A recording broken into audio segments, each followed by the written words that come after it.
Welcome back, Mike. You ready to recap some WMMA? 100%. Welcome back, listeners. Mike is get the fuck out of here with the cap filter. Yeah, I don't have my hat right now. So. That's a cool holographic hat, I should say. It sounds like I'm saying cat.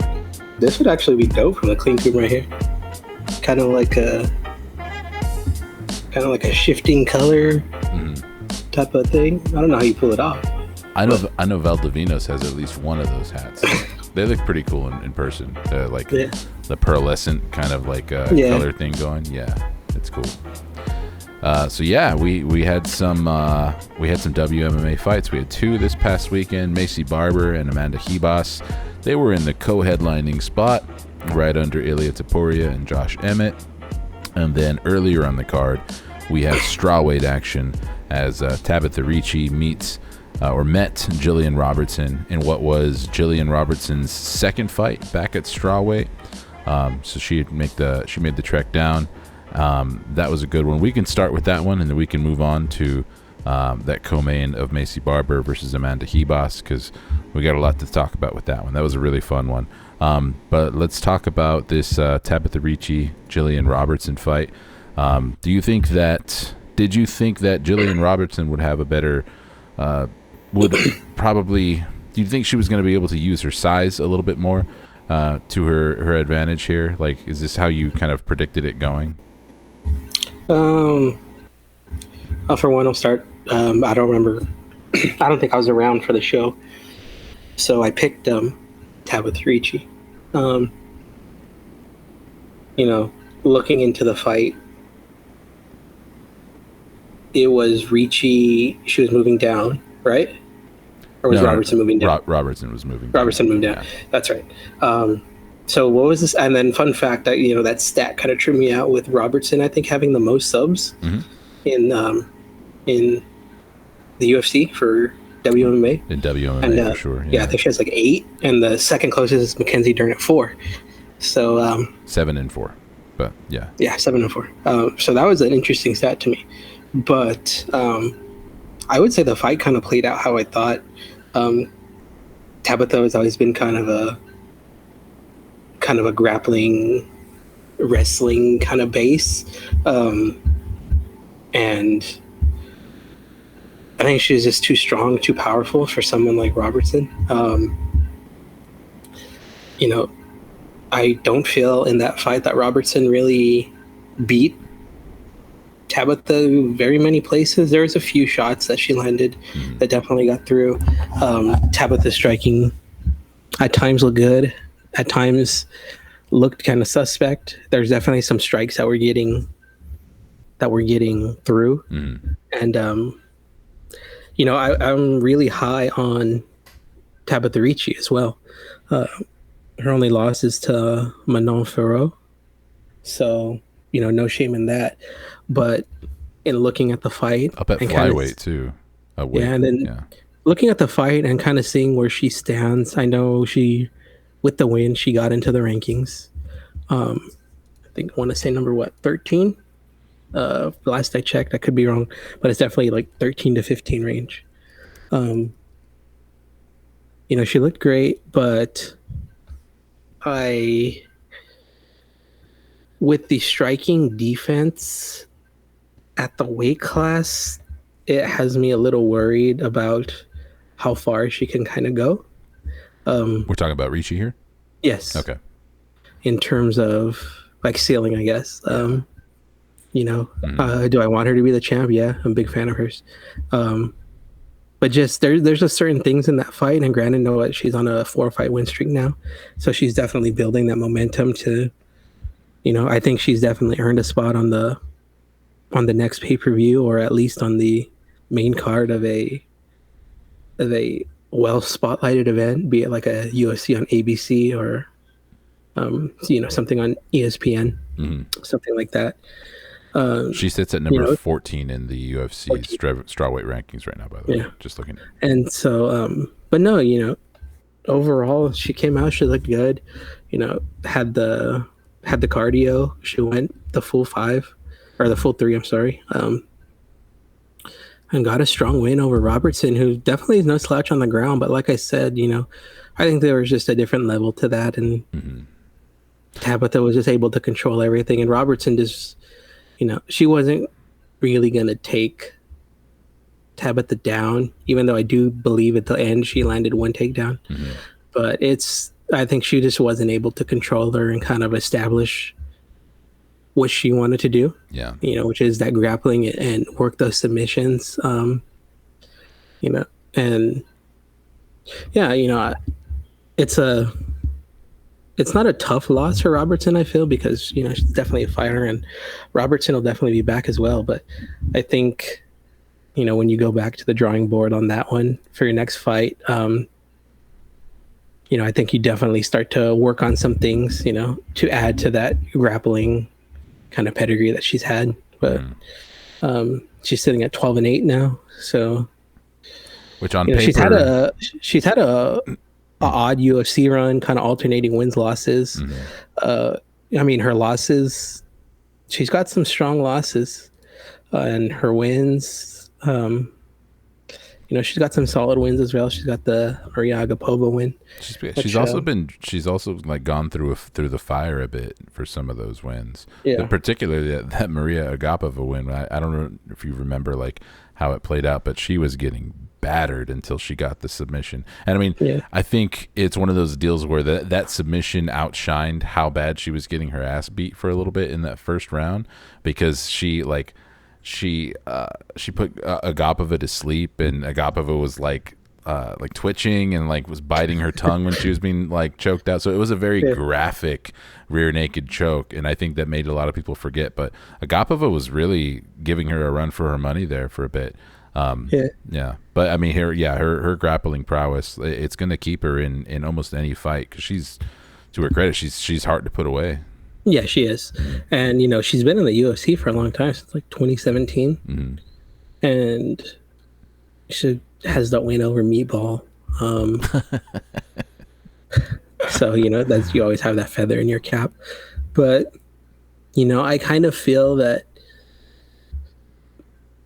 she's got a good win over Priscilla Cachoeira too. I don't know. I feel like unless there's like some, I don't know who she's training with right now, but I think, and I don't want to like make it seem like I throw this out a lot, but I kind of do feel like a change in training or gym could really benefit Robertson, just because, like I said, she's been in the UFC since 2017, has kind of alternated wins and losses, and has kind of remained stagnant in like the 15 to 20 range.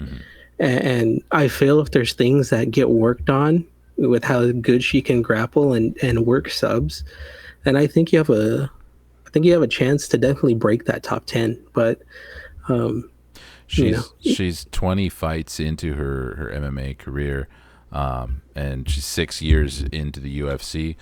And I think that her hands are still way behind the curve. I think that's probably Gillian Robertson's biggest issue, because for a long time it was really easy for me to bag on her, because like by the time I was kind of getting into WMMA, or kind of like taking notice of the rest of the division, and not just kind of like looking at the champs and contenders, it was really easy to bag on Gillian Robertson because she already had a really bad record. So like she was almost a 500 fighter at some points, and it was like, but she's, like we mentioned, her grappling prowess, she's enough of a specialist that she's able to, if she can survive, the onslaught of certain matchups, she's really slick there. And I thought that would actually be a feather in her cap for strawweight, because strawweight to me seems to have more of an influx of strikers. So I thought, okay, she's coming down, she's going to be the bigger girl, she's the grappler. I think that she could actually go on a little bit of a run here. But in a fight where she even had the reach advantage, Tabatha Ricci, she just kind of got in and out and picked her shots. I know some people, well, not in real life, I know other WMMA talking heads who thought Gillian Robertson won this fight. And I don't mean to make this segment about like, you know, them. They shall not be named or anything like that. But I think the lack of pop on many of or any of Tabatha Ricci's punches was kind of leaving a lot to be desired for some people, like as far as it like looking like a stand-up performance but I think that's the kind of game she had to play. I think she showed her athleticism. I think Tabatha Ricci showed she's a better athlete, because when Gillian Robertson managed to take her down, Tabatha Ricci got up on her own accord. When Tabatha Ricci took Gillian Robertson down, she let Robertson up. That's like, I think, the biggest difference that I noticed. And I would have liked to have seen some of the grappling play out a little bit more to kind of really get more of a gauge of where both of their grappling is and kind of how they stand up, because I think that might have to end up being something that Tabatha Ricci is going to have to rely upon even more, because I think I saw some people making comparisons to Tabatha Ricci's style to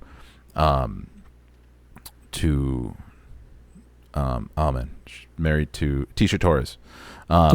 And I think that's just because she's small and had to be fast in this fight. But I don't know that they necessarily, I don't know if speed is as much a feather in her cap as it is for someone like Tisha, or like what Tisha's kind of like grown into in the division.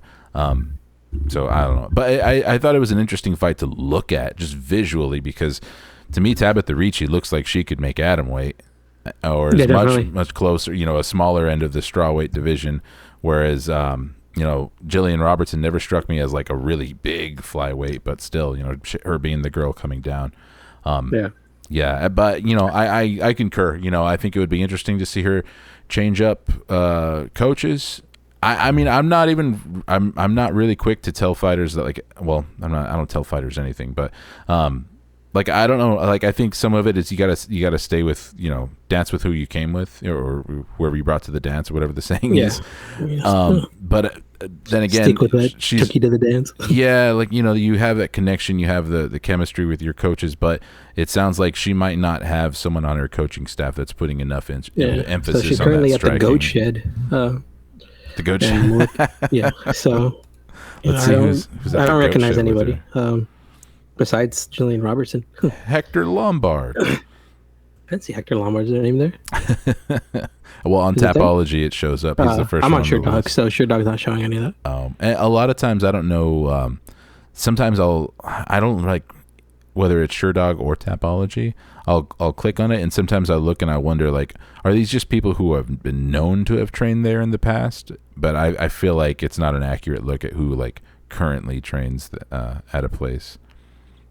Yeah. So, you know, I mean, and not necessarily have to change camps, or maybe bring in some people to train with, or, you know, something like that. Because, you know, I think if we're talking about where we're going to kind of move everyone next, I would like to see Gillian Robertson against Angela Hill. Okay. That's an interesting... I feel like it's almost like the mirror match, but different opposite styles in a way. And like the way I see is, like, if she can't get past Angela Hill's striking, or if that's too much, then I think we could probably put the cap on Gillian Robertson's place in the UFC. Like, it's gonna be kind of like a enhancement talent almost. I can tell you right now, she can't get past Angela Hill's striking. If that I fight mean, it's a fight I would like to see. You know, I imagine she's going to come out and definitely push the grappler, and Angela Hill's going to defend and keep it standing. And I think I like Angela Hill's chances to defend the takedowns more than I like Robertson's chances to like get it down and take the fight into her world. So I think it's I think the thing is, the division's a motherfucker too. So if we're talking about Tabatha Ricci, you know, I don't even know who you really put her against next. Because, like I said, the division's a motherfucker. I don't think she's the type of fighter you want to fast track right away. I still think she has a little couple more fights to kind of like get comfortable and, you know, kind of slowly build her up. You don't want to strap a rocket to her and put her against the top 5 right away. But I'm also she's looking at... She's only 9-1, yeah. I'm looking at the division, and every fight's kind of a tough fight. And I'd say Luana Pinheiro. I'm looking at it right now. I think she has a fight booked already, though. Looking at Luana on Tapology, she has no. I think she's got I think she's not. No fight booked right now. At least according to Tapology. I thought she had one coming up in like a couple weeks. Yeah. Loma Luke Boonmi doesn't have a dance partner either. She's 8-3. She's not ranked, though. So similar record. She's 15th on Tapology. Probably not ranked in the UFC ranking. Rankings. Okay, so I go off UFC rankings. Okay, we'll go by UFC rankings. So it's Angela Hill, Tabatha Ricci, Michelle Watterson, Luana Pinheiro, Amanda Ribas, Tatiana Suarez. What are they Tisha doing? Torres. Why do they have Amanda Marina Rodriguez, and then Mackenzie Dern, and then obviously your top 6. Yeah. John D. Roba, Andrade, Lemos, Xiaonan, Rose, Carla. Then you have Whaley as champ. So, I there's definitely tough fights, and I think any fight you give her is going to be very, very tough. But I think, and we're going to get into this later, but I think right now, to test Tabatha Ricci in her next fight, I'm going to match her up with Amanda Ribas. Amanda Ribas is, I don't know what her plans are to come back down from flyweight, because that fight was at flyweight with Maycee. Oh, I keep forgetting. And the thing is that she's kind of still ranked. Mm-hmm. Yeah, that's why I was saying she's ranked in both, and she's actually 11 in both. Yeah, and so there's like no reason for her to be ranked that highly at strawweight right now. And so, but like right now, that seems like the only fight that kind of makes sense for me. I don't think you match her up against Suarez. Maybe Marina Rodriguez, but that's kind of a big jump. And, I could see them probably giving Tabatha Michelle Watterson next, probably, even though it's only one rank higher. I was just looking at Michelle Watterson right now. I kind of I'm sticking with my Luana Pinheiro pick.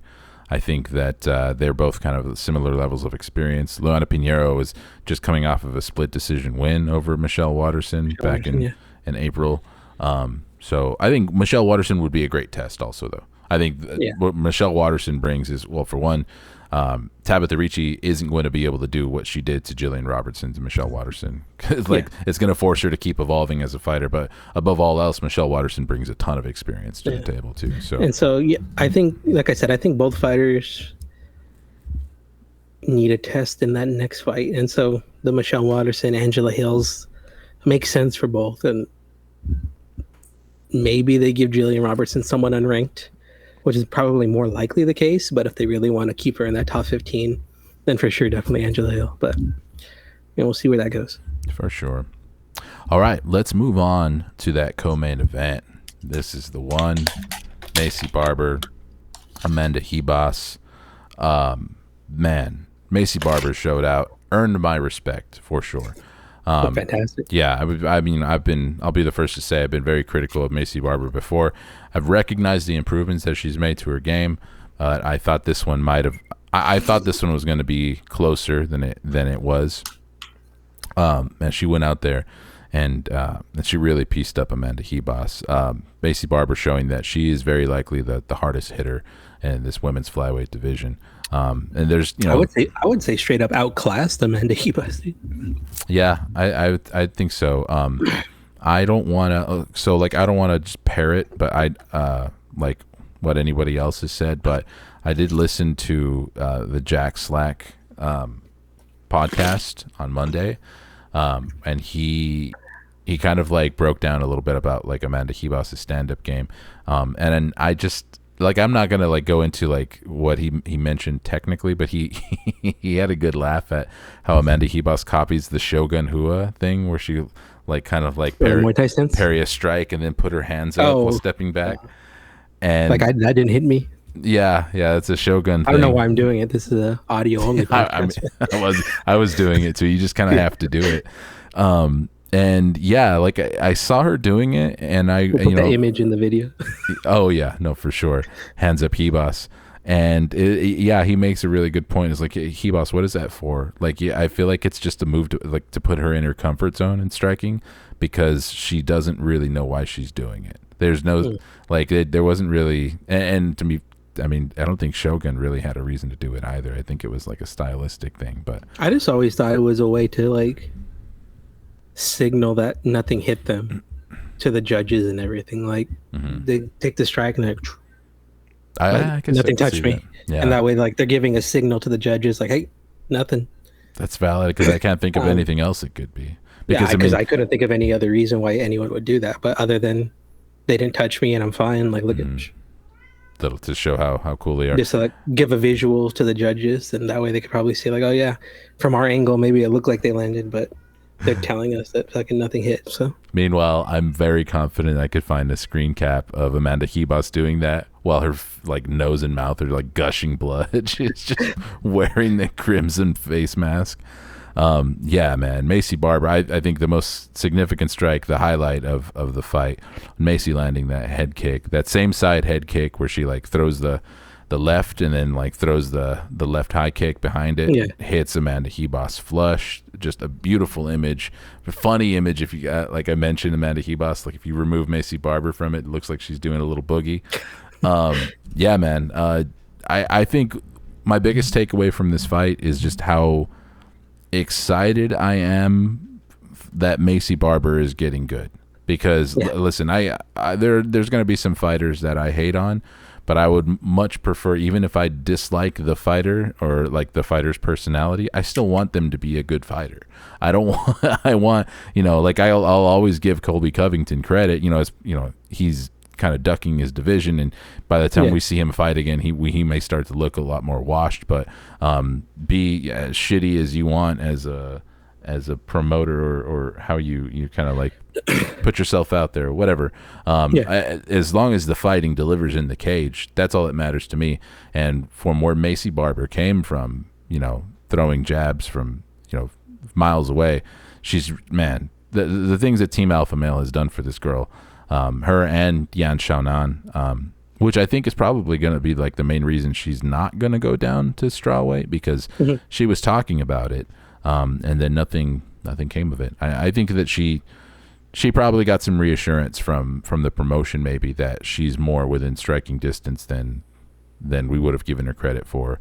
You know, to keep she's on a 5-fight win streak now. You know, whether I think she won all those fights or not, that's probably the best, other than I think Erin Blanchfield is 4 fights into the UFC right now, so she probably has the best winning streak at flyweight at the moment.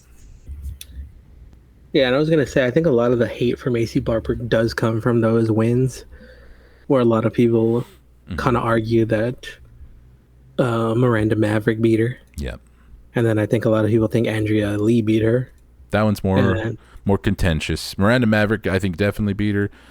Andrea Lee, I thought, beat her on the night, but that fight was a lot closer than I was giving it credit for. Yeah. And so when you have a fighter that kind of squeaks by on decisions, especially split decisions, there's kind of, I don't know, it seems like a lot of people tend to either hate on them or kind of lose faith in them, because it's like, oh, you're just getting favorable decisions.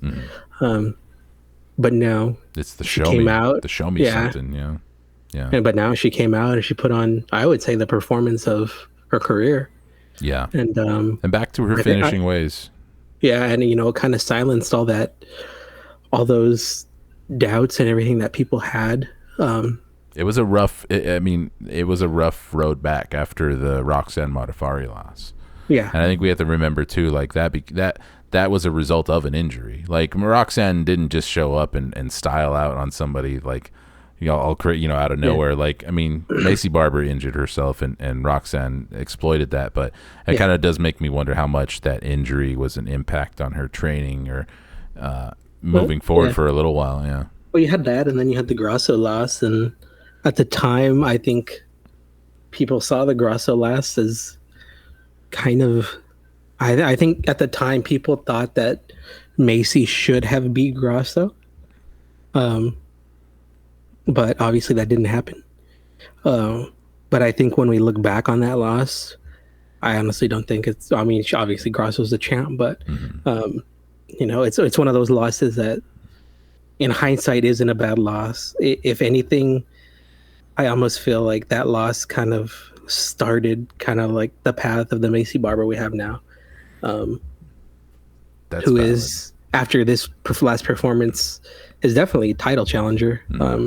Within maybe even one more fight. Her striking was fantastic. Her grappling, trying to remember how many times it went to the ground. Might want to help me out on that, because I don't recall. I don't recall how many takedowns there were, but she was good in the clinch as always. Yeah, She's just really, like anything against the cage. She was composed. She was throwing the right combinations. She was throwing straight punches. Just everything was fantastic. Like you said, going to the alpha males doing wonders for people, and it's definitely showing. And it just kind of goes to show too that when you find the right gym and you find the right coaches and you find that kind of system that works for you, like, that could bring out the very best in you. And like I said, it kind of goes back to what we were talking about earlier with Robertson. Like, I understand that fighters have a home gym. That's where I started. I got to the UFC because of these people, or, they've been with me the whole way. But I think there always has to come a point where, like, in order to become better, to become kind of like that elite level, you have to kind of go out and search for those elite training partners and elite coaches. Yeah. And don't let yourself fall into a cycle, or don't consider yourself cooked.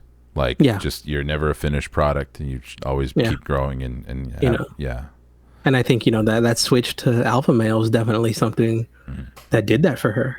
We're seeing better striking, we're seeing better cardio, we're seeing the power and, the grappling in the clinch against the cage, defensive. Yeah. Along with, and not to interrupt so hard, but along with room to grow too.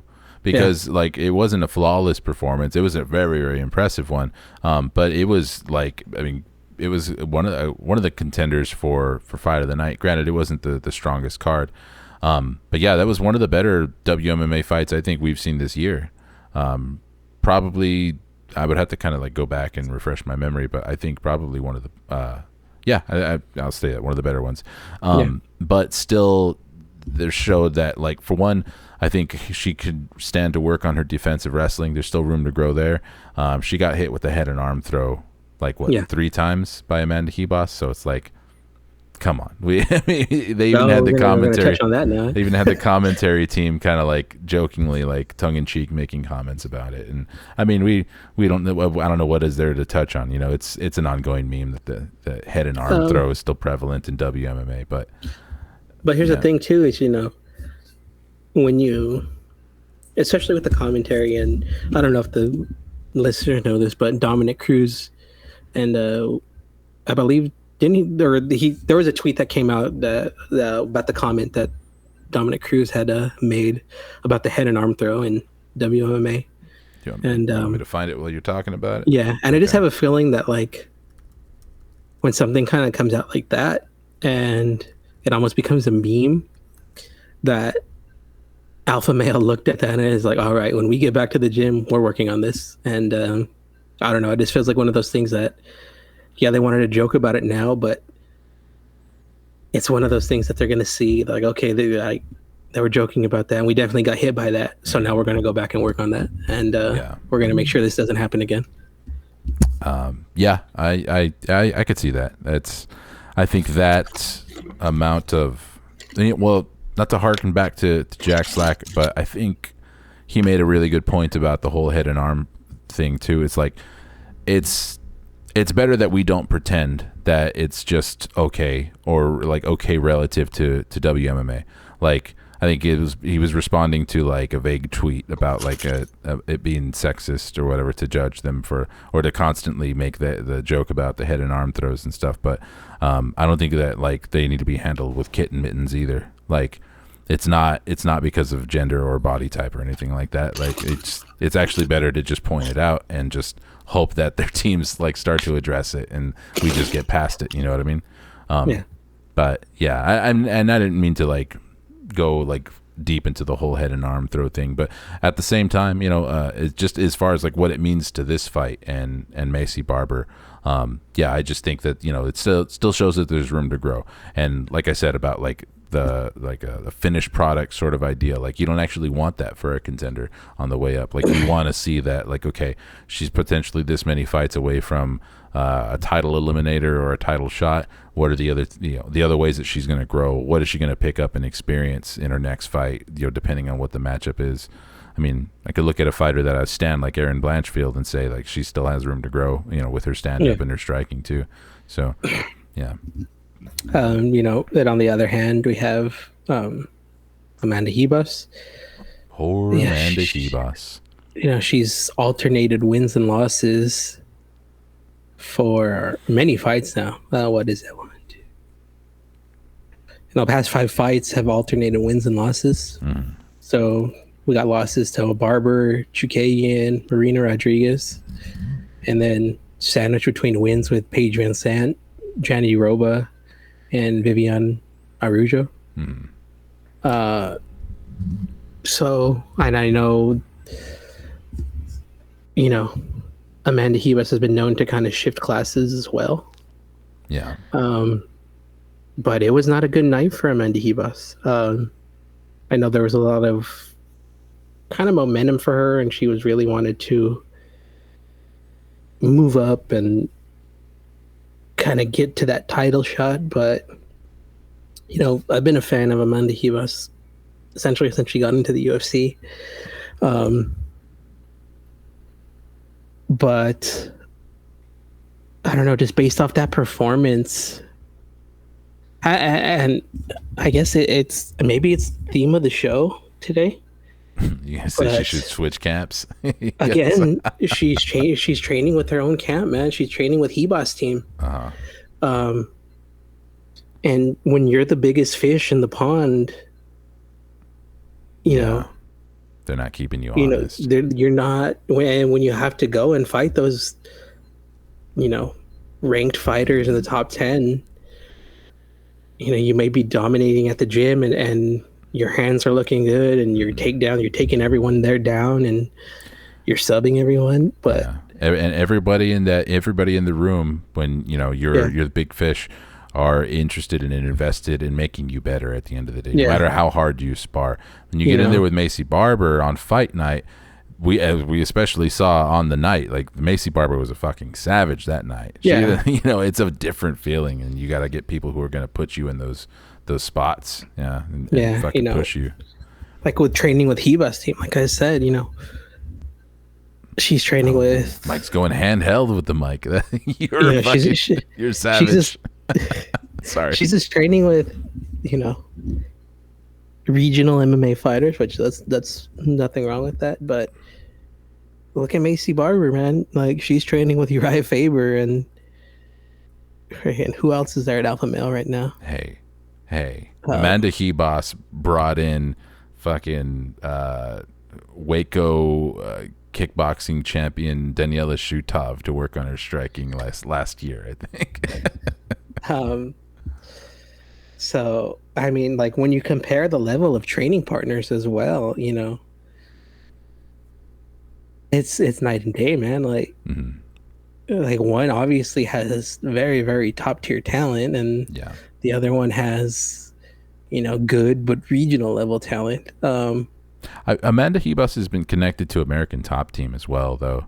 I think I don't think she's trained with them in a while, though. It might not have been for a while, but I don't think she has any shortage, or she's shown willingness to kind of venture out and try and you know, in other places. Because I know she started her own gym, the Ribas team, and so I think she's been kind of all in on that since it started. But well, then if that's the case, I do hope she brings some other people in, because I think, and I've said this before, for a while I really thought that it really seemed like Amanda Ribas thought that her Muay Thai was better than it was, and I think that can start to be, we can start to say that about a lot of her game, like her whole game as a whole, because she seems very offensively grappling minded, But that whole submission over position thing, like she's never really successfully held anybody down. She seems to be capable of getting them down, which is almost the opposite problem that I normally see, or that really frustrates me, is when really good grapplers can't get someone down. Whereas, I remember there was quite a few scrambles with Viviane Araujo. She had a really close fight with Katlyn Chookagian. I mean, honestly, Amanda Ribas, until this loss, was still looking like it can be completely up in the air as to what her ceiling is in the flyweight division, because that fight, I mean, it was a split decision loss to Katlyn Chookagian. She really gave it her all, and Katlyn was kind of considered the girl that you have to beat to get a shot at flyweight at that time. So even with a loss, I still thought that was an impressive showing. The Viviane Araujo win was big, albeit not really exciting, not really, one that you're gonna like fucking get your fingers sore tweeting about. But this one, she ending up on the wrong end of a highlight. You really, like you mentioned, I hope she goes back to the drawing board. I hope she finds some people who are going to push her harder, because there are other girls that aren't named Maycee Barber who can do similar things like that to her in this division, and not even as girls with as much name brand appeal, like a Priscilla Cachoeira. If Maycee Barber's going to piece you up like that, a Priscilla Cachoeira can really fuck Amanda Ribas up, man. So and I just want to make it clear that I'm not saying like leave your gym and completely abandon it and to completely switch and I'm gonna do this here. Like, no, like, you could have your gym, you could train there, but when it's camp time and you got 3 months before that fight, I don't see nothing wrong with going to American Top Team, with going to Alpha Male, and taking advantage of that. Run the gym on the side, but when it's time to train and do all that, then go for it. That way you have access to the best possible training partners and coaches. I always kind of liken it back to Street Fighter too. Like, you could play everybody, you could play anyone in your local town, but unless you're playing, some of the best players, NorCal, SoCal, whatever, like, there's always going to be that ceiling. So, gotta, like I said, train with elite people to become elite. So. Let's shift back to Maycee Barber for a sec, because I kind of wanted to go over this flyweight top 15. I know I'm not looking at the UFC rankings, but mostly I'm looking at the Tapology rankings to see who's booked. Much of this top 15 at flyweight is booked. Alexa Grasso and Valentina got a date. Tayla Santos and Aaron have their date. Manon's fighting Rose Namajunas. Even if you go a little bit further down the card, Casey O'Neill is booked. I thought Casey... not in this case. Casey O'Neill's probably would have been a better opponent for Amanda Ribas at this point. But there are a few key names that aren't booked that Maycee Barber hasn't fought in this division, namely Katlyn Chookagian, Jennifer Maia, and Lucky Lauren Murphy. Is there any direction that if you can kind of wave your own magic wand, which of those do you think is probably like the most intriguing matchup for you? I'm giving Maycee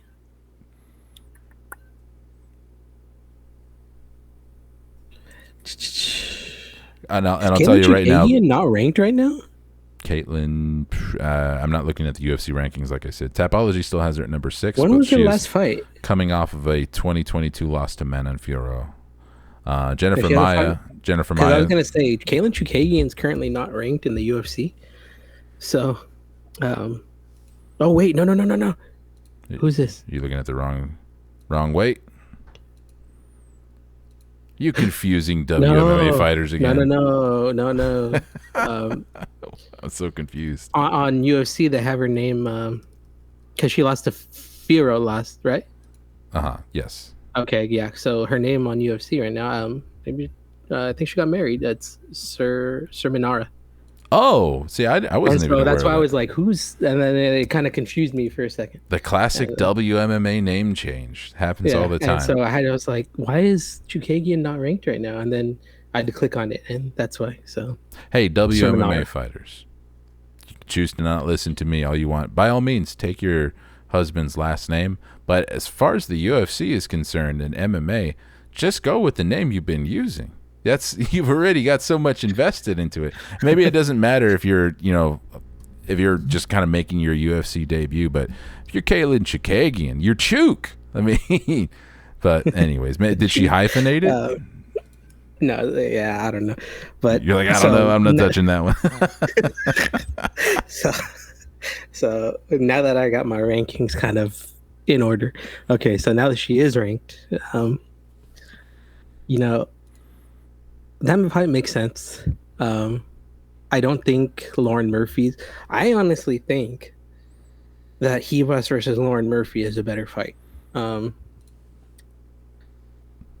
Yeah, but Barber should be fighting somebody a little better. Honestly, I think Lauren Murphy's a little too high ranked for me at number 7. When realistically, I feel someone like Lauren Murphy is around 12 to 14. Yeah, given her age, I think, and her recent performances. I was like, she hasn't really looked good in any of her recent fights. Like her striking isn't good. No, the grappling, which is kind of the main skill set that she carries, also isn't that strong. Yeah. And yeah, I just feel like that's one of the better fights that Amanda Ribas can take next. But I can definitely see Amanda Ribas getting someone like Tracy Cortez or Jasmine Jasudavicius next. But yeah, I'd like to see maybe Maycee fight Katlyn, and Ribas either fight Lauren Murphy or Jasmine Jasudavicius. I think both those fights make sense, and I think someone like Jasudavicius is going to give you kind of a clear picture of, again, where Amanda Ribas is going to settle in, because we're talking about Amanda Ribas, right? I'm going back and forth because I've already said Maycee Barber. Okay, because I'm so confused. Probably fighting. So you want Jasmine Jasudavicius to fight Amanda Ribas? Yeah. Okay, and then I want Maycee Barber fighting Katlyn. But I was just kind of like emphasizing on Ribas as to like, if this is a fight she loses or gets outclassed then once again, I think we could put the cap on Amanda Ribas and her ceiling in the UFC. Yeah, explore the LFA. Whereas Maycee Barber, Katlyn's definitely going to be a tough challenge, but I also don't think that a loss to Katlyn completely derails Maycee at this point, because Maycee has proven that she could go back and fix holes in her game. That's a good point. And I think when you have someone that's as young as Maycee too, that those sort of losses are always going to be used as learning experiences for them. And it's not going to be something that completely kind of discourages them, because she's shown so much improvement. Whereas, like I said, Amanda Ribas hasn't shown much improvement and kind of, has, like I said, has just alternated the wins, losses, and has kind of been, what you're getting with Amanda Ribas when she fights. Yeah, so that's a really, really good point, good observation about Amanda Ribas. And just she really kind of comes off as, seems like she's been relying more on her athleticism than actually kind of growing her skill set. And I mean, it's a tough game. There's girls she's been fighting really good girls, even since moving up to flyweight. So it's hard to be too hard on her. But I do agree with some of your matchups, though. For me, I think Katlyn versus Maycee Barber is a really fascinating fight. That's a fight I want to see. I don't not want to see it, but for me, I do like the idea. I like that Jennifer Maia is on a 2-fight win streak right now. I thought that she looked really good in her last fight against Casey O'Neill, in a fight where I was picking Casey. So for me, I will take either of them, but my pick would be for Maycee's next opponent would be Jennifer Maia. What's Maia ranked right now on Tapology? On Tapology, she is ranked number 7, 2 spots ahead of Maycee, and really, and UFC has her at 9. Maycee's at number 8. Yeah, so they got them flipped. Yeah. But yeah, so that's kind of where I would go with that. Ribas, yeah, I think that's good matchmaking. Her and Jasmine Jasudavicius. That's a good step up for for Jasudavicius too. So yeah, and like I said, if she can't beat her, I think that's the cap on top 15 for Amanda Ribas, and she'll probably stick around. I don't see them cutting her, but I definitely think with the loss, she'll start to be used as that enhancement talent for up and comers, so they could put a name on the record. Yeah, good observation. Let's talk about some of these recent fight bookings, because there's been, since the last time we recorded an episode, there's been some high profile bookings. Pretty much all of the top flyweight got matched up since the last time we recorded an episode. We always knew that Alexa Grasso and Valentina Shevchenko were probably was gonna get that rematch. Yeah, I mean, I'm surprised it was as up in the air for as long as it was, because it's like, if anybody in this game deserved an instant rematch, it was Shevchenko. Yeah, if we're talking WMMA, I think a lot of the reason the doubt that was there is because I think a lot of people want Valentina to move up and fight for the vacant belt that Nunes left behind. And I think people wanted to see Valentina versus Pena or something like that. So I think that was the reason there was a lot of doubt. It was like, is she going to move up? Is she going to take the rematch? Is she going to move up and then take the rematch down the line? Yeah. I think there was kind of a lot after Nunes retired that people were just kind of waiting to see what was going on. I think that extended it. I think if that doesn't happen, if Nunes doesn't retire and we're still here, then I don't think there's any doubt that Val's between the Val and Grasso rematch. Like, I think if Nunes is still around, that fight still, everyone's like, all right, Val's fighting for the rematch, like no matter what. But that's fair. But that Nunes retirement just happened just a few weeks ago, and I mean, their Grasso and Shevchenko fought in March. I think that could have extended it a little bit once that option was presented and put on the table. But even then, I feel like a long time had elapsed before it was definitive that, like, yes, we're running it back, we're doing the rematch. But ultimately, I mean, hey, I guess it doesn't matter. It's what we got, and it is the right fight to make. You gotta, yeah. So you always gotta respect those long-reigning champions that have kind of carried the division on their back. So yeah, and that fight is booked for September 16th, Mexican Independence Day. So they're going to do that in Las Vegas, I think. Still, they still don't have plans to go back to Mexico just yet. But yeah, they're doing it big for their Mexican champion there. That should be an exciting one. We'll give a formal breakdown of that one when we're a little bit closer to it, because it's still a little ways out. But yeah, excited to see if Lightning can strike twice and if Alexa Grasso can retain. There's a long line of new featherweight contenders for her, and this is one take that I had regarding like what's still on the horizon for either woman, because I think it's a fascinating scenario for each of them, because Valentina Shevchenko has cleaned out this division once over, but we have a whole different generation. Like, the flyweight division looks completely different from Valentina Shevchenko's initial run, and I think that it would be incredibly Manon and Aaron. Yeah, Manon, Aaron, a Tyler Santos rematch is viable. I mean, before Grasso, she gave Valentina Shevchenko her toughest fight at flyweight. Yeah. And even now, we have more emerging stars where I'm not necessarily going to say that if this fight happens within the next, let's call it 18 months, I'm certainly not going to pick her. But, I mean, Maycee Barber's going to be there, and that's going to be a sellable fight. So I think that... If anything, Maycee's tough, and we'll make that a dog fight. Or get finished in, like, the greatest highlight reel finish ever. But either way, do you think if Alexa Grasso does it twice, and then takes out, it goes on like on a 4-fight, it ranks up four defenses, so 5 total. One would be defending against Shevchenko, and then she takes out, this is a whole lot of ifs, obviously, and then she takes out fucking Santos, Fioro, Blanchfield, and Maycee. Do you think that Alexa Grasso's flyweight championship run is more impressive than Valentina Shevchenko's, even though she wouldn't have as many defenses because I'm not going to sit here and say like, okay, let's imagine, because just rallying off those 5 defenses I named is a massive order. Like it's not just a fucking walk in the park by any means. But like looking at Valentina's title reign, like has it aged well for you? If she doesn't get this title, if she doesn't get this, like, is she definitively the best flyweight, or are you thinking like, no, I think there's some other girls who are probably going to challenge that soon? Well, one, I don't think it's going to happen.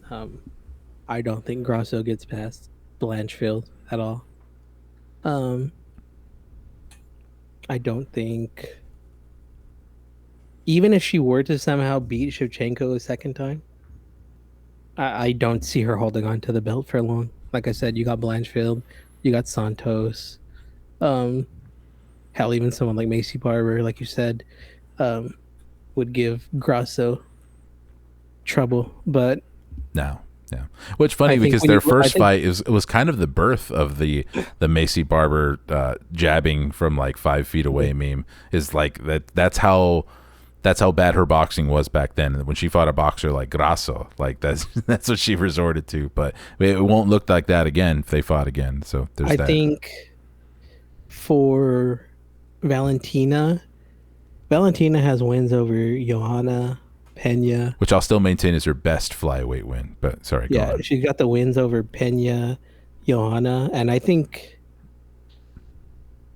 I mean, say what you will about Pena and, you know, her whole reign and character or whatever record, I think those 2 wins. Bappa, just to remind you, that Pena fight was at bantamweight, though. We're only talking about Shevchenko's flyweight accomplishments right now. I thought we were just talking about like overall in general, just like as a fighter. No, I would still rank Valentina higher, because at the end of the day, you also have to look at how did the fights play out. Mm-hmm. And I would say for 80% of her run, all those fights were finishes. You know. Yeah. Okay. You had the split decision to Santos, which is kind of like where everyone was like, oh, you know, is Val losing a step, blah blah blah. But she finished Murphy, she finished Andrade, decision Maya, finished Caitlin, finished I. That was the head kick, right? Yeah. Yeah. So. And I mean, you know, I know you're not counting it because it was at a different weight class, but she subbed Pena as well. Yeah. And like I said, I think you have to take that into account as well. Because I think if you ask me how the next fights play out, even if Grasso were to win, I don't see any of them being finished with strikes. Interesting. Maybe a fight by sub, but I don't see a dominance from Grasso that we've seen in Valentina's run. Mm-hmm. Yeah, and then so plus that's why I would struggle to rank her reign higher than Val's. Her hypothetical reign, because there's also the whole you got to do it. You know, we're kind of talking about like something that like could be, but you know, but yeah, and we're venturing back into one of those areas where it's like, okay, a champion that lost their belt is fighting for the rematch, and you know, historically, statistically. Oh, don't say trilogy. Oh, no. I'm not saying trilogy. I'm just saying that historically and statistically, a champion that lost their belt and then fought in the rematch to get it back, I think, has only been done 3 times. In MMA. Maybe 4. I'm searching for it right now. I remember it was a stat that came up, and Nunes 3 was one of them. Yeah, in the modern era, just 3 have reclaimed their belt in an immediate rematch: Randy Couture, Amanda Nunes, and Davison Figueiredo. Wow. And see, and that's a crazy stat. But obviously it doesn't favor the former title challengers. because I think when you get to that spot, I think that's when people start to feel that the former champions are either slowing down or starting to kind of get a little burnt out or tired of consistently being on top and having to stay on top. Because you've heard many fighters say that, like, they were hella hungry and they were going nuts to become the champ, and then when they finally became the champ, they started taking shortcuts, or you start having to do more media and you start doing a little more Hollywood stuff. You start going up on shows and then everybody's gunning for you then too. Yeah. You become the person that everybody's watching tape on. Everybody is acutely tuned in and trying to make sure that they figure out a way to beat you also. So even if they don't have a fight booked against you, every other girl in that division is going to bed and laying there, and for at least a moment before they fall asleep, they're thinking about what they're going to do to you. Yeah. And if not like studying it to like beat you, also studying what they're doing to maybe emulate some of the successes they've had. Like, all right, I see this combo successful, maybe I'm gonna try to incorporate that into my game. So you're consistently being studied, and it's like that with anything. They're aiming once for again, you. Going back to Street Fighter, man. Like, yeah, you can go back and watch a Daigo every time to learn how to play, and everyone's looking for him and everyone's gunning for him, and that's the player that you look at. Everyone. But when you step in there and it's one thing to know, but when you step in there and have to deal with it, it's another story too. And that's why I think Val has also been so successful. She'd never kind of let that pressure get to her. But, we'll see. If you have to ask me now, I do think she's going to win a rematch, and I think she'll become the fourth person. Because I do think that's how elite she is. I truly do think she's one of the greatest of all time. I would put her number 2 behind Nunes. I know some people might disagree with that. I know there's going to be arguments for Cyborg. There's going to be arguments for Joanna. But I truly feel that I think Valentina is the number 2 GOAT in WMA. And I think it's going to take a lot for somebody in that division to kind of break that. Yeah. Real heads know there's an argument for Joanna. But yeah, I just think that I agree. I think right now it's without question Valentina's title, not title, but legacy, I guess you could say, as flyweight GOAT. I just think that the division is where it's at right now. It's in a place where if somebody put together the run or went on that streak, they have the tools, they have the opponents to go on a more impressive run, but it's doing it. It's actually making it happen. We could just actually see, like, if Valentina loses again and decides to call it a career or go up and chase a bantamweight title or something like that, like we could see that flyweight title kind of play a little bit of hot potato and bounce around a little bit, because no other girl would even with the loss, if for some reason she lost to Grasso again, and moved up, and I was like, I'm done cutting the weight, whatever, I'm moving up.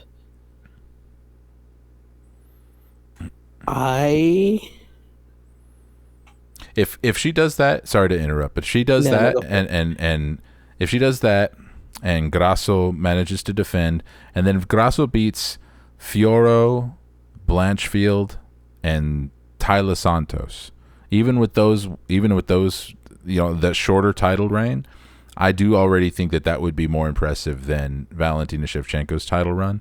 And part of it is because it involves beating Shevchenko. Like, Shevchenko is one of the names on the list. Nobody that Shevchenko beat at flyweight was as good as Shevchenko herself. And I know that, it's kind of like a weird kind of like catch-22, but yeah. And or maybe it's just one of those weird instances where a fighter just has your number. I don't, and I'm not even predicting that. Think of, like, what's his name, Dennis Hallman, Matt Hughes. Or, these weird situations where for some reason they can't get over there's something with this fighter that they can't beat. But with a loss, and even if she were to lose and move up, there's nobody at bantamweight that beats Valentina, dude. Like, bantamweight is just, I think the skill level there isn't even close to what it is like in the other divisions. And Like, I could look at this top 15 right now, and there's not a single person right here on this list that I can confidently say that's going to be a tough fight for Valentina. Not a single one, because I think Valentina, this version of Valentina right now, 2023 Valentina, beats every single fighter in the UFC's bantamweight division. You don't top 15. You don't have to agree with me at all. I think if I'm looking at it right now too, and I think and it would have to happen very, very quickly, but it'd have to happen very fast in terms of like when the fight takes place, not necessarily like how the fight goes, but I could see Holly Holm winning the most boring decision against Valentina Shevchenko, potentially if she has the right game plan. If she really comes through and the Greg Jackson Wallenstall game plan like works perfectly, that's about it. And that's a big if. I would certainly pick Valentina Shevchenko in that fight. But but for the most part, like 99.9%, yes, I agree with you. Now I'm going to throw out something that's probably going to be kind of a hot take, but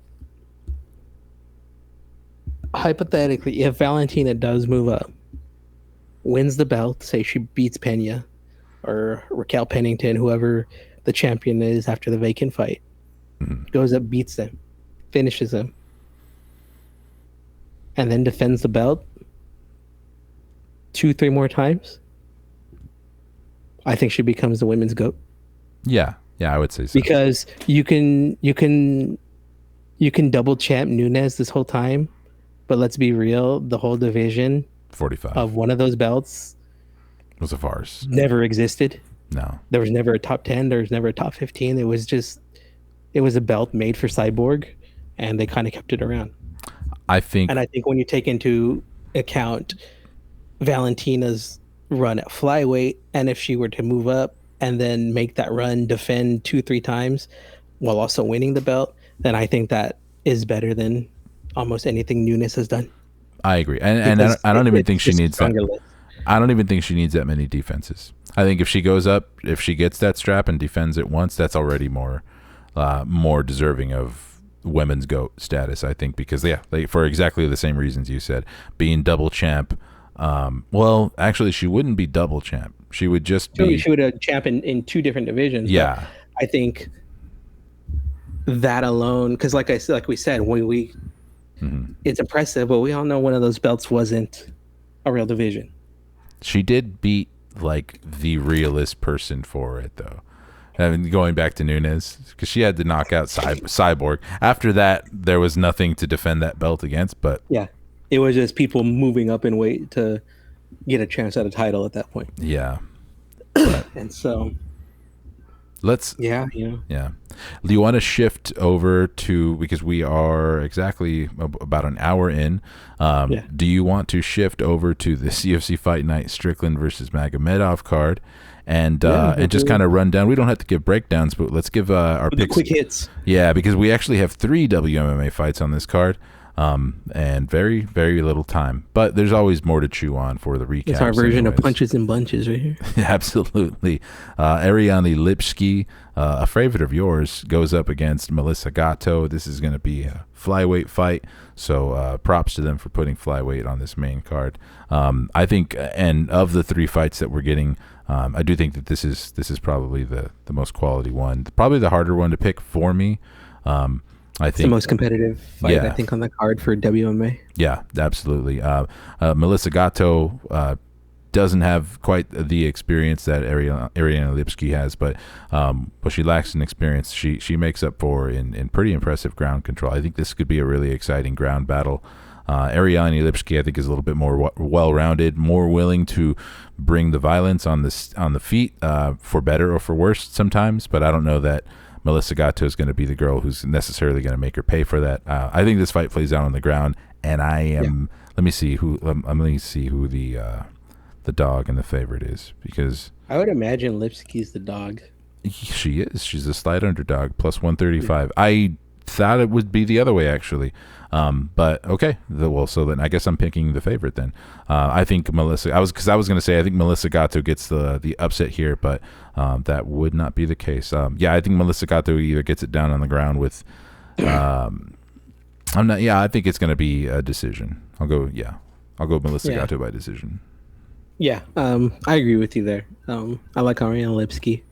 I'm always going to be a fan of that knee bar that she pulled off, which was just absolutely brutal looking. I love that picture. It's one of my favorite MMA pictures.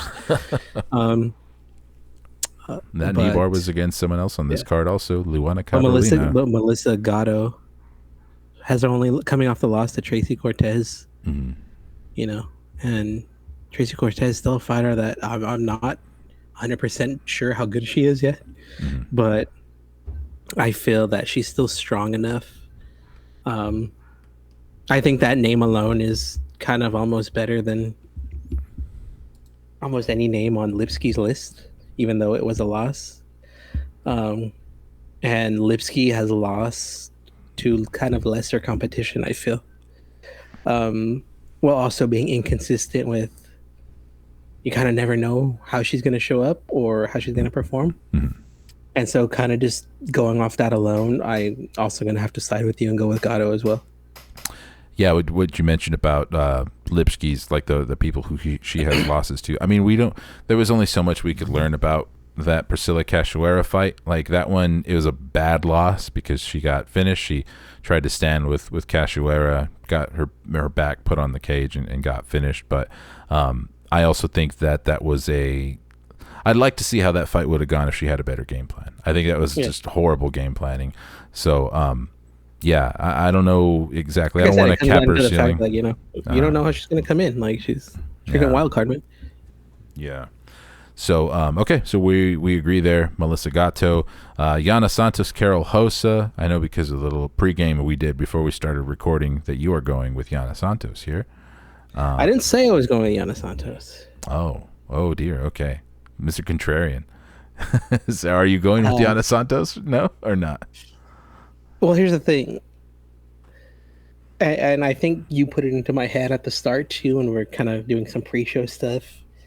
You know, Yana Santos hasn't looked that good in her last couple of fights. Yeah, and she hasn't looked in a while because she's been on the, she had her pregnancy. So, that was her fight with Holly was her first fight back in a while. And you know what's funny? It's funny that I got into your head because you got into my head a little bit, where I thought to myself, I was reminded that like, it was Holly, and as much as like Holly is just going into fights with like the most unappealing strategy ever for a while, it's still Holly Holm. Yeah. So it's hard to gauge just how washed Yana Santos is right now, and I would have confidently said that Yana Santos was washed, going into this episode. And it's just I don't know. Like I don't believe she's washed. Like I honestly don't. I think she's still got fights left in her, and I think she's still good for the division to keep around, and is always going to be a game fighter. She got finished by Aldana, which I mean nothing wrong there. My problem with Yana Santos, I think my biggest problem with her, along with the inactivity, is I don't even know what Yana Santos is supposed to be good at anymore. Because I was under the impression for a while that she was a striker, and I've seen performances from her that would lead me to believe that. I've always considered all around almost. And see, that's the thing. You talk to other people and they're like, "Well, I thought she was a grappler," and I think nobody really fucking knows. I think she's. I just think she's a fighter that's. I think she's becoming her husband everywhere. I think she's becoming her husband. I think she's becoming Thiago Santos. Where it's just not really fucking clear exactly what she's coming into the cage to do, and she just thinks that I don't know. I think she's visualizing that she's more well-rounded than she is, because I'm not seeing where her strengths are anymore. Yeah, like I said, I think she's decent everywhere. Mm-hmm. I don't think she's great in any one area, and it's kind of reflective in her record and how she wins fights as well. She's not finishing people. Most of the wins are by decisions, and so you're definitely getting the mix of striking, maybe some cage pressure, a takedown here or there, or whatever. But it's a style, but it definitely, I see what you mean, where it's kind of hard to, when you have a fighter that's kind of decent everywhere, but not great in any one area, it becomes hard to see how they can win the fights. Or title of the episode right there. It's a style. I mean, and by the way, we're such shitheads. We're like, okay, well, quick picks. We're not going to give breakdowns. Here we are giving full ass breakdowns. It's cool. Go off. Carol Rosa, who's lost to Dumont, and Sarah McMahon.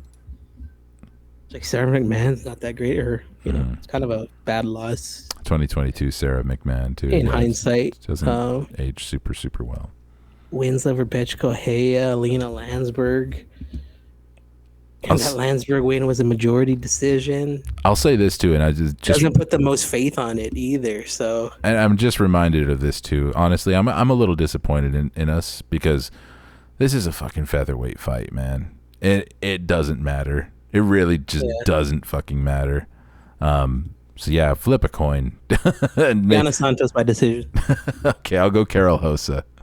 And I don't. Sorry, I'm sorry. I kind of feel like I was like fucking wrap it up, but that's not what it was. It really was me realizing like, oh shit, that's right.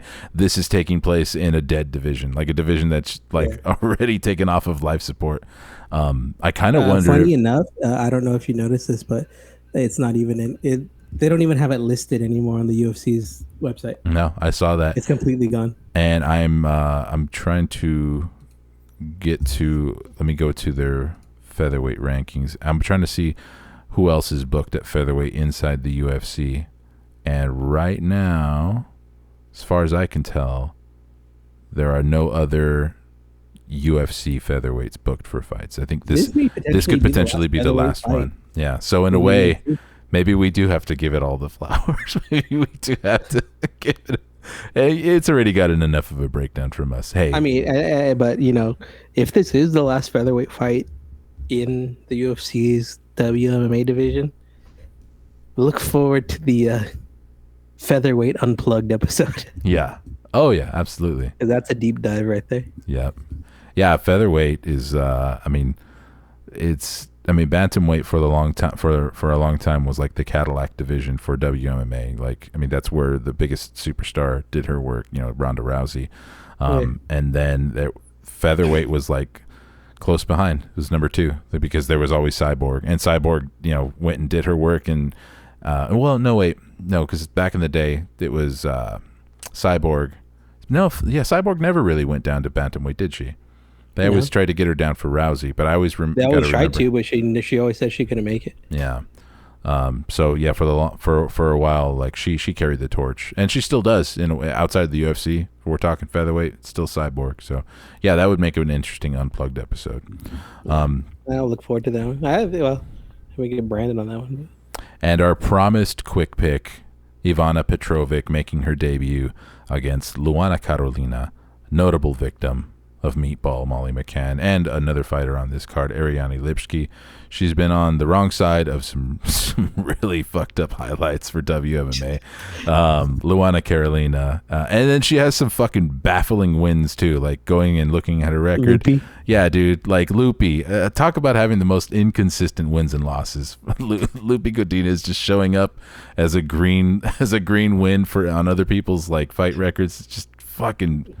Yeah, that's an embarrassing one for Loopy Godinez, man. Luana Carolina, I don't think she's UFC caliber, and obviously we're about to find out if Ivana Petrovic is UFC caliber by way of beating her. But I've gone and watched a few of Ivana Petrovic's highlights. Well, I watched like one of her fights just to get an idea of what she's a finisher style she brings. She's a bully too. She's a grinder. She wants to get top control. Nothing flashy. Not necessarily going for flashy submissions. She wants to get you on the bottom of half guard and fucking rain down. And yeah, she does that really well. But we got to see what it's like under the lights. Is this going to be it's at the Apex Center? So I mean, it's relative. Yeah, Kevin Lee was complaining about it. Mm-hmm. Yeah, so I'm going Ivana Petrovic in that one. I think that this is a softball. This is the kind of debut matchmaking you want. Jesus Christ, did you hear that? I did. Is that beans? No, that was fireworks going off in my neighborhood. Oh, Yeah. Happy June 28th. Yeah, absolutely. 28th of June. Yeah, just to let people know when we're one went recording off this. earlier, and I was gonna make the joke, but I never said it. But yeah, going to the fight, quick picks. Like you said, Carolina, some dirty losses. But she's probably the most vicious, on the wrong side of the most vicious WMMA highlight ever. Like, we joke around about Meatball, but dear God, that spinning elbow, dude, that was the first, like, I mean, that was worse than Jessica I getting absolutely glassed against Shevchenko, and that for a while I think that was the worst WMMA highlight. But man, but yeah, bad highlights. Petrovic coming from Aries FC in France. Like you said, she's a finisher, submission, KO. Most of her wins are finishes. She only has one decision. I kind of feel like this is a fight they're giving her as a introductory to the fans. Like, look at this kind of new fighter we got. Yeah, potential to be a star. Finishes fights. Is young. 6-0 undefeated, and so this is one of those fights where they're doing it to build her up and give her a name and introduce her to the fans. So I'm picking Petrovic by finish, probably TKO. Right on. We are in line there. So looks like the only one where we differed was the Yana Santos Carajosa fight. So yeah, we'll give our updates on what our scores are for our overall picks to date. I don't know what they are right now, but I think you're still in the lead.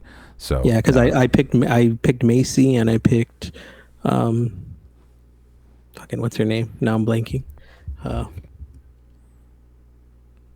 Tabatha Ricci. Nothing changed then, because you were ahead of me going into those, and I made the same picks. Since we didn't record an episode last week, I went ahead and invited Brandon to break down the Maycee Barber Amanda Ribas fight with me on the regular episode, and I picked Maycee there also. Yeah. And don't try and hold it against me that I picked Ribas on No, I don't count. I don't count Tapology or not Tapology or verdict picks because, I mean, points. It's like sometimes you chase points, or sometimes like you're in the leagues and stuff. So, or sometimes you're just having a terrible night and you need to chase something at the end to kind of make up for it. So you're like 0-4, so you switch one fight to some ridiculous pick just to try to hit. But I never hold verdict picks as the final say. That's the pick. One last thing I wanted to touch on. I kind of got sidetracked. I started to kind of bring it up, but we got deep into the weeds about Grasso and Shevchenko. But some of these other flyweight bookings, Rose Namajunas making the move up to flyweight to challenge Manon Fiorot, getting dropped right into the mix, right into that like top 5 mix. I mean, based off of what you've seen of Manon Fiorot, what are your early feelings about this fight? Do you think that Rose is going to come in and show out? Like, I not to kind of like jump in front of your answer, but I do feel like at the very least Manon Fiorot has the kind of style that's not going to let it turn into anything like the Carla Esparza fight for Rose. Like, Rose is going to have to come into this fight and fight a fight. It's hard to say because I don't know what Rose is going to show up, and I don't know what Rose is doing right now in terms of training or anything. Mm-hmm. So that's kind of the biggest if factor for me. Is like I literally don't know what she's doing. I don't know her mental state after that loss. Manon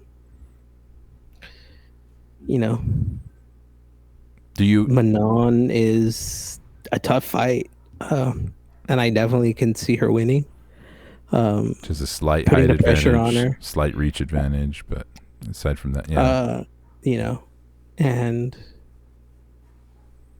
it's a great fight. I'm looking forward to it, but I think what's best for the division is Manon winning. I don't know if it's necessarily better for the division, but it's what I want also. And that kind of leads me to my next question, is that suppose that Rose Namajunas goes in there and manages to finish Manon and gets like a fucking impressive knockout win, like second round knockout over Manon Fiorot, and everyone's like, holy shit, Rose Namajunas is back. Okay, I think we both know the UFC would have her jump the line, but in your books, do you have her jump the line? Does she jump ahead of an Erin Blanchfield? Or I mean, obviously she would jump ahead of Manon Fiorot, but like, does she kind of get in there and stake her claim as the next rightful challenger at flyweight? If she comes in and just straight up bodies Manon, yes. Yeah. If it's all kind of whatever, or she looks kind of, it's a decision, or she barely squeaks by, or just isn't really active, or it's just kind of more kind of passive counterpunching, or just kind of fighting safe, I should say. Then no, I think you end up giving it to Blanchfield. But she comes in and finishes them, like, I almost feel you kind of have to, because I mean, at the end of the day, she's still former two-time champ. Yep. And say what you will about the losses she did, and obviously, the Carla Esparza fight is a very, very bad fight, very bad performance, but you still can't take away all of her other accomplishments and things she's done in the division. Yeah. And to be able to move up and, one, finish Manon, but two, also kind of show that the last loss and the last fight was kind of like a one-off, an outlier. Like an outlier. Yeah, like that's not representative of how Rose has been training or fighting. Like maybe it was just an off night. Maybe she just wasn't mentally there, or wasn't feeling good, or who knows. Yeah, I try to say this in the least disparaging way possible, but Rose really does seem like she can be a head case sometimes, and I don't want to like make it sound like fucked up for anybody who, or if that sounds insensitive, but I mean, like, yeah, we, for the same reason you said, we don't really know what Rose is going to show up, and if you're like a big time Rose fan, that has to be a concern. It would be a concern of mine if I was a fan of Rose. This is like, damn it, I know you have the skills, I know that you on paper you can do this, but sometimes you're going to show up and you're weirdly going to make it a non-fight, and whether that's because you're listening to Pat Barry too much, or what the fuck ever, you have too much respect for your opponent. If you're a big fan of Rose Namajunas, like I imagine you wish or hope that whenever she gets into that cage, she just gets, the eyes just gloss over and she's just ready for war. That's probably the best that you can hope for. And but I agree with you. If she goes out and she does that, it's kind of why I pitched the question. And yeah, as much as I would hate it, 'cause I'm a big Rose hater, it would make me so mad if she went out there and finished Manon Fiorot. But I'd have to relent and say, like, yeah, I think that she would definitely jump in front of the line, and she'd have to get in there and face whoever's holding that strap at the time.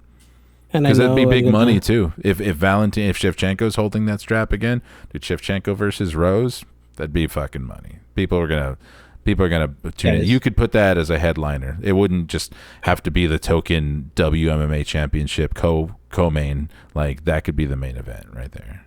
Yeah, I mean, you have two, like you said, you have the WMMA GOAT, second GOAT in Val, and then you would have Rose, who she's right up there in her division with Joanna and Weili, kind of in that trinity of goats of that division. So that's definitely a fight that, it could be a pay-per-view headliner, but I could also see them doing that fight on ABC. You have two really, really high-profile fighters. Why not throw it on ABC so people get a title fight? I could definitely see that too, because as much as it would be deserved and on paper, like, that's those are two marquee names for WMMA. You still have what happened the last time Rose fought. So if the UFC wants to play it safe a little bit, you just go ahead and put that on TV and be generous, and not necessarily run the risk of that kind of playing out on pay-per-view again, where people really feel like they didn't get their money's worth. So that's something to consider. Yeah. And before we close out the show, I just wanted to say that it's still a travesty that Natalia Silva isn't ranked. You had to. We almost made it an entire episode without you saying her fucking name, dude. Like, I'm looking at the rankings again, and it's like, okay, you took out freaking featherweight, and then not a single mention of Natalia Silva anywhere, and it's just a fucking travesty. She's booked again already, though, right? Yeah. Who's she? Andrea Lee. I think KGB. Yeah. Yep. It's and a fun one. Tracy Cortez hasn't fought in over a year, and she's still ranked. And it's kind of bullshit. So. And this coming from a Tracy Cortez fan, like you were on the Tracy Cortez. No, I'm not saying you're like a super fan, but she's she's just not active. You were rooting for her. You're not looking for reasons to be like, hey, Tracy, fucking step out of the rankings, would you? Like. That's my take. That's my approach, But no, I agree. Yeah, it's I bet she gets in there with this next one, with Andrea Lee for sure. If she wins, she's still gotta win that fight though. Yeah, and it's gonna be a good fight, but no, I just wanted to mention that. But still, I'm like, some BS. She's gonna beat the shit out of Andrea Lee, dude. She is. And there was a time when I thought Andrea Lee was not a bad fighter. And I don't think she's a bad she's fighter. Not a bad fighter but at all. she looked really, something looked very off in that fight with Maycee Barber. There was zero pop on those punches. And like I said, I thought it was a very close fight. I scored it for Andrea Lee, but it was one of those like, hey, you barely got away with that one by the skin of your teeth. But where was any of the... She wasn't turning her hips with any of those strikes. She was just all punching from the arms. It almost seemed like Andrea Lee had regressed a bit. So that's very concerning for me if I were an Andrea Lee fan. But as a Natalia Silva fan, it's very exciting for me because that means a fucking highlight, man. That's going to be a rough look for Andrea Lee, dude. We're some Natalia Silva stands over here, but man. We are working on hopefully one day getting Natalia Silva on this show.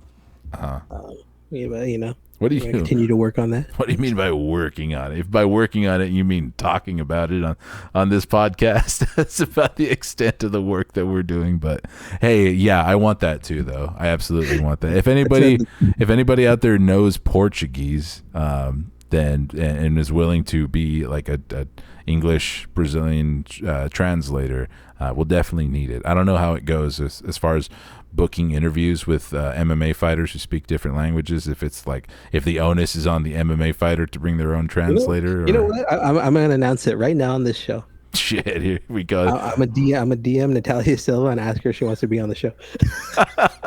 I'm just gonna ask. Shoot your shot, King.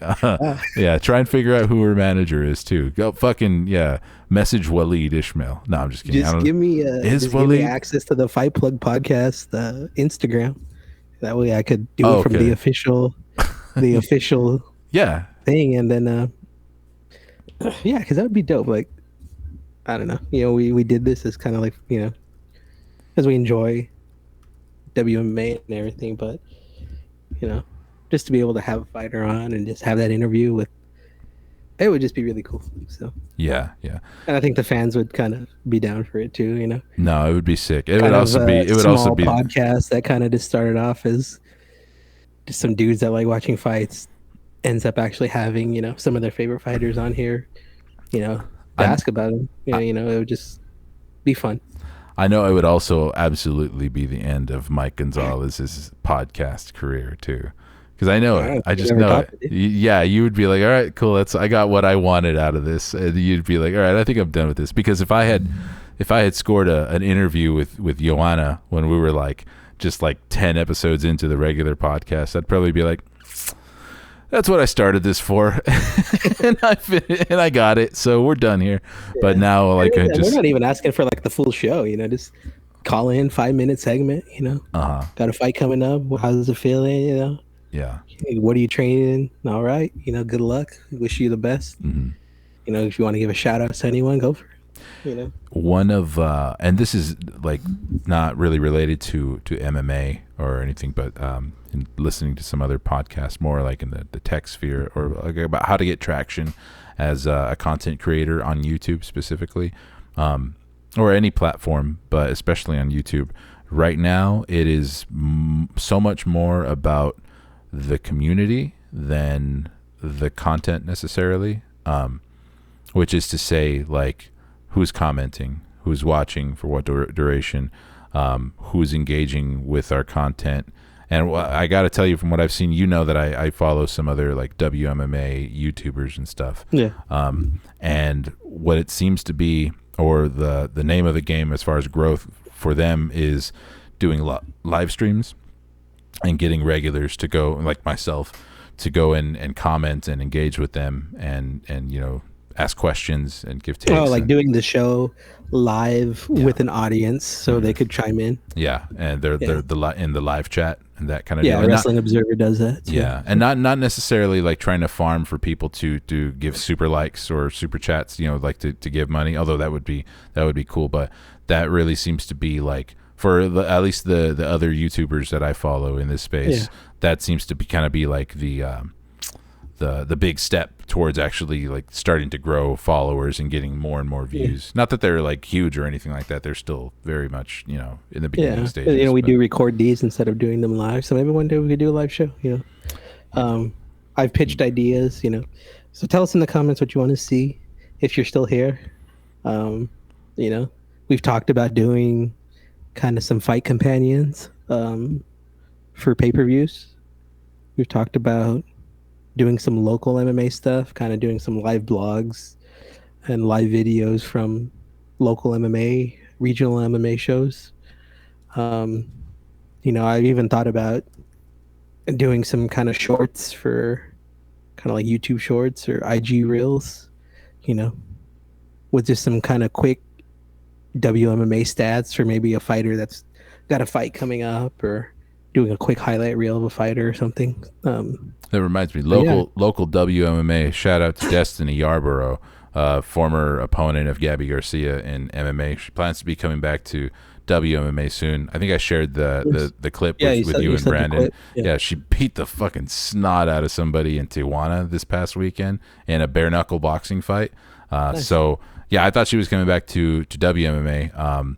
I think much more likely we'd probably see her in BKFC because probably. She's a bona fide WMMA heavyweight. Yeah. So I don't really there's no divisions for her, So that would be really exciting to see a girl from Fresno kind of step into the BKFC ring or whatever the fuck it's called. Yeah.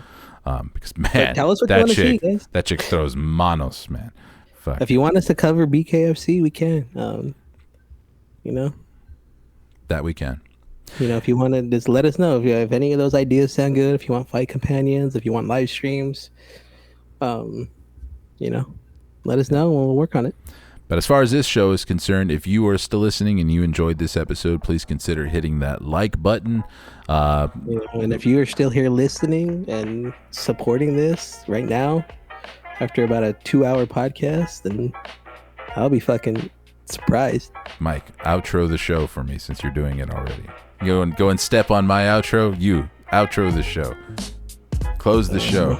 Play us off, Keyboard Cat. Play us off, Keyboard Cat. All right, well, that's the show for this week. Hope you guys enjoyed it. Don't forget to like, share, subscribe, comment. Let us know what you want to see on those future videos on the channel. We really are looking to grow this channel and kind of grow the podcast into, we really care about MMA. We love MMA, and whatever you want to see, let us know. And until then, look forward to the fights this weekend, and we'll be back soon with the Unplugged. It's not easy, is it? Huh? We'll see you in the next episode of the WMMA Fight Plug. Take care. Catch y'all later.